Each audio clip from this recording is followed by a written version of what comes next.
terreos e toda a historia e mandou todo no mes de diciembre. E agora di que a Xunta non lle fixo punto limpo, e que o punto limpo non se presupuesto por culpa dele. Como lle pasa con todo que sea... Eu penso que lle ten alergia aos terreos, así de claro. Aos terreos, ás cesións de terreos e todas esas cosas, e a toda a documentación que teña que ver con terreos. Non se cubre ninguna. Era compartido con Cabanes, non? Xa gobernando o Venegas, o sea, entre os dos, dicía que eso estaba solucionado. Cabanes, sí. Solucionado estaba en Cabanes. Aquí o requerimiento de documentación veu en marzo de 2010. Era un requerimiento de documentación que se podía facer nunha semana. Porque además che fan os funcionarios, cara, en chino o tes que facer. Simplemente dar instruccións de que se faga. E veu no mes de marzo. E se mandou, pois eu penso que non sei se foi finales de noviembre e finales de diciembre, pero se mandou aí. O mesmo que pasou co terreo de ampliación do Instituto. O terreo de ampliación do Instituto, sempre a Xunta non amplía o Instituto, a Xunta non amplía o Instituto e non amplía o Instituto. Bueno, pois, joder, decimos nosotros que mal é a Xunta, é verdade, porque, a ver, é que, desde logo, tal. Foi Juanjo a unha reunión, non sei de que era, foi a unha reunión do Consello Escolar e salindo da reunión do Consello Escolar, o director do Instituto lle di ao alcalde, oye, pero a ver cando lle cededes o terreo á Xunta. E nos quedamos así. Nosotros pensando que o terreo estaba cedido xa á Xunta e no mes de junio do ano pasado o terreo se ceder. Nas viviendas sociales, 3/4 de lo mismo. Iba a haber viviendas sociales en Fene por un tubo. As 7 que hai pendientes, que quedaron pendientes da legislatura anterior do bloque, ainda están pendientes, as que van ali na finca de Cerda. Pasaron 4 anos, 4 anos. E nin as 7 viviendas, en total son 7 viviendas. Non se fixeron, hai que facelas, están sin facer. E máis, despois ibanse facer outras 60 ali onde estaba o Perla Novo, despois ibanse facer outras cuantas, non sei, no polígono de Centieiras, bueno, no plan parcial de Centieiras, ali tal, ni unha. As escolas taller, perdidas todas. As escolas taller, antes había 2 ou 3 escolas taller, ninguna. Houve unhas aí que non dou contratado os monitores, estaban concedidas e non dou contratado os monitores. As seguintes eran as piredes. E cando se lle preguntou polas escolas taller, dixo no pleno, dixo, no, la Xunta non nos lo dá porque nosotros somos del PSOE, e entón los del PP de la Xunta non nos dan as escolas taller. Pero enséñame conforme a solicitaxe, porque eu quero ter ese documento conforme solicitaxe as escolas taller. E non estou esperando por ele. Eu estou esperando por ese documento hoxe, porque iso é mentira.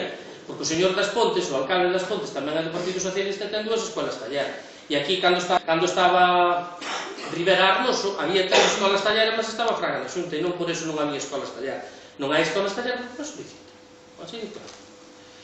E, bueno, no programa tamén levamos o tema da creación dun viveiro de empresas para Vilar de Colo, que é, bueno, como un centro de axuda aos, novos e non tan novos, que queiran iniciar unha empresa ou que queiran botar adiante un proxecto para ter aí un sitio onde asesorarlos debidamente, facilitarles tema de permisos, tema de empezar a funcionar, incluso de deixar de instalacións para empezar a funcionar e tal, e despois, cando máis ou menos a plantiña pequena que é esa empresa tal, podela botar fora e podela trasplantar e que vaya medrando como empresa, non? Iso tampouco é ninguna novedade, porque hai viveiros de empresas en moitos concellos, e iso é unha cousa que está subvencionada pola Xunta e que colaboramos. E logo despois, ven o que é a elaboración de plan de austeridade e racionalización do gasto, porque todos sabedes que, sale na prensa e sale con bastante habitualidade, e agora, ainda hai pouco, sale un proveedor reclamando cartos.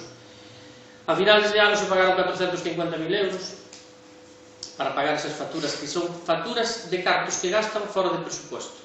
Debíase 1 millón de euros desas facturas a industriales e a proveedores do Concello. Pagaronse 450.000, pero agora xa saleu outro día o alcalde no periódico dicindo que xa se deu 1 millón. O sea, desde xaneiro a tal xa se volveu. Aquí non dixo eso. Pois saleu na prensa. Na prensa. Aquí non dixo eso. O dixo na prensa. Dixo que eso do 1 millón de euros que estaba dicindo o PP, entón, esa era unha mentira, que se había pagado... Perfecto. Como é unha mentira, ti non tes máis que ir a internet e coller a ata do pleno. Eu estou cos plenos. Xo sei, pero digo, vale, pero aquí hai máis xente escoitando. Entón eu fago esa referencia e dicir, non hai máis que coller e ir a internet picar nas actas, ver as actas do pleno e ver ali onde di que se debe 1 millón de euros. O sea, o di el. Non é, o di el, está na acta do pleno. E entonces se reduce en 450.000 euros. Co cal nos quedaríamos ahora con 550.000 euros aínda, que non é pouco, non? Pero eso é a deuda a 31 de diciembre de 2010. Estamos en maio de 2011 e hai xa gastado outro tanto como se amortizou a finales de ano. E que diga o que queira, pero eso é ese. Perdona, non se sabe todavía nada desas facturas que eran medio piratas, que non estaban moi claras, según había reclamado Melegán. Algo que había facturas que non estaban claras, de comidas, de todo outro. Algunhas ainda quedaron pendientes, claro. Non sei se iso xa se aclarou, se non se aclarou, ou... Non se aclarou. Non se aclarou, como tampouco se aclarou, e, bueno, non sei se na prensa non salen, porque nosotros na prensa non nos publican. Aí hai un problema gordo en Radio Fene tamén. Houve unha empresa de publicidade que estuvo cobrando publicidade. Fene.com. Sí, é no único sitio onde está, pero na prensa non saleu. E iso, vamos, está documentado, con informes de intervención e todo. Unha empresa de publicidade de Villalba que cobrou 23.000 euros polas cuñas de publicidade durante os anos 2007, 2008 e 2009 que se emitiron en Radio Fene e non ingresou cartos ningún no Concello. Entonces, a ver, onde van esos cartos e quen dou autorización para que esa empresa cobrara esos cartos. Eso está aí, vamos, é que a mí me parece gravísimo, me parece moi grave. E, bueno, e non quero dicir máis, eu penso que esa empresa incluso ten certas vinculacións por aí adiante. Entonces, bueno, de momento non quero dicir nada. Nosotros o único que pedimos é que se nos justificara se esa empresa devolvera os cartos ao Concello. Eu, con tal de que devolva os cartos ao Concello e que desde logo non lle deixen facer outro, xa me dou por satisfeito, pero me temo que non. Me temo que os cartos os levou e a ver.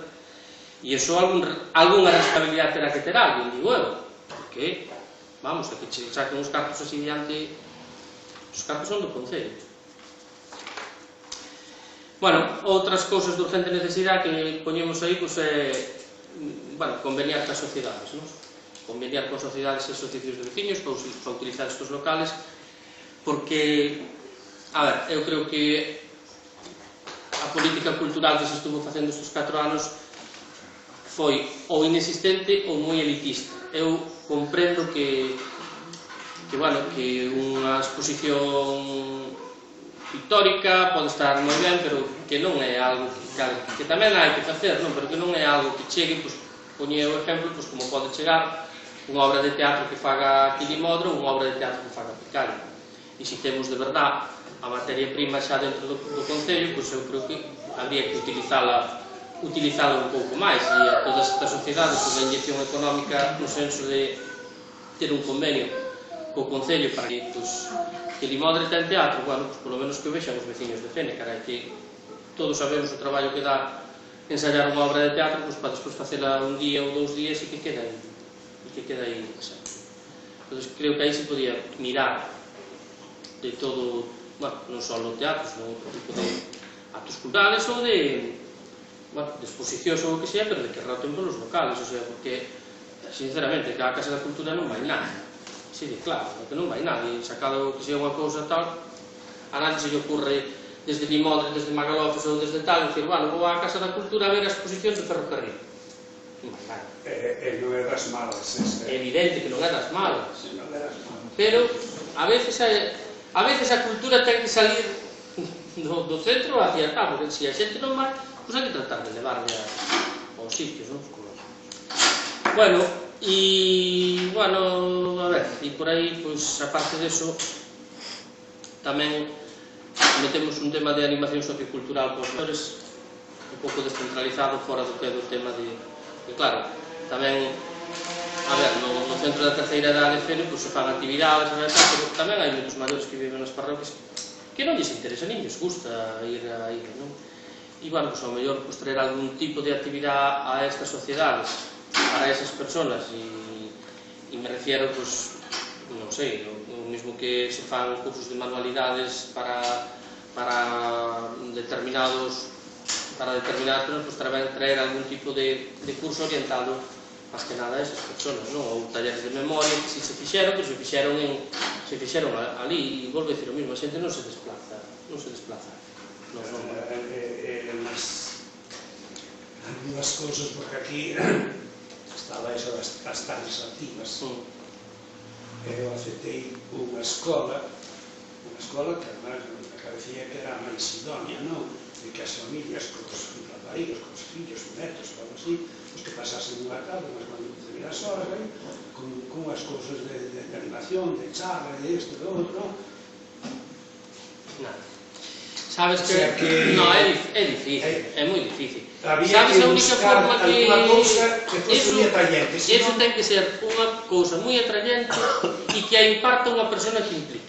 Ten que ser un monitor moi especializado e moi tal que chegue á xente e que eso vaya de boca en boca, porque claro, eso que empeces con 3, 4 ou 5 e que eso se vaya ampliando.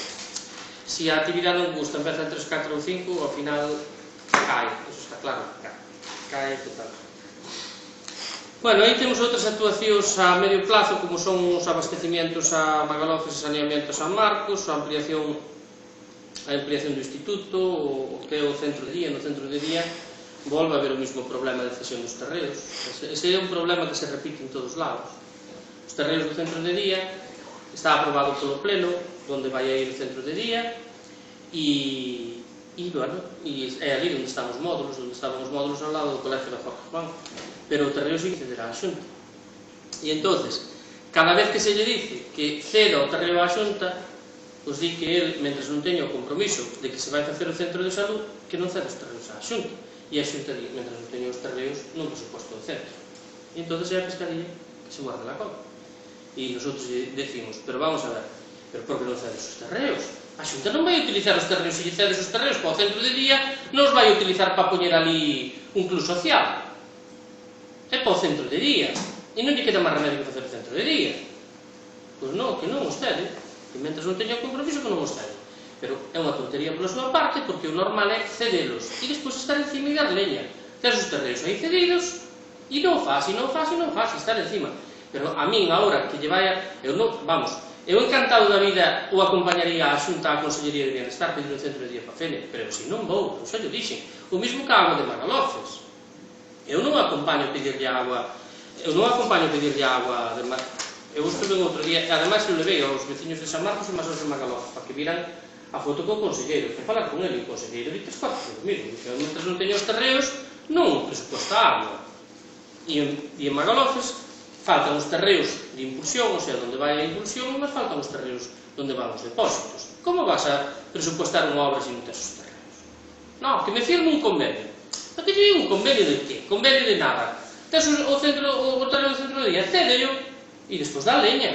Pero, xa sabe, bueno, aquí xa sabemos o que pasa. Non só a Xunta, porque ese mesmo problema o tenta a Diputación e máis dos amigos, como digo,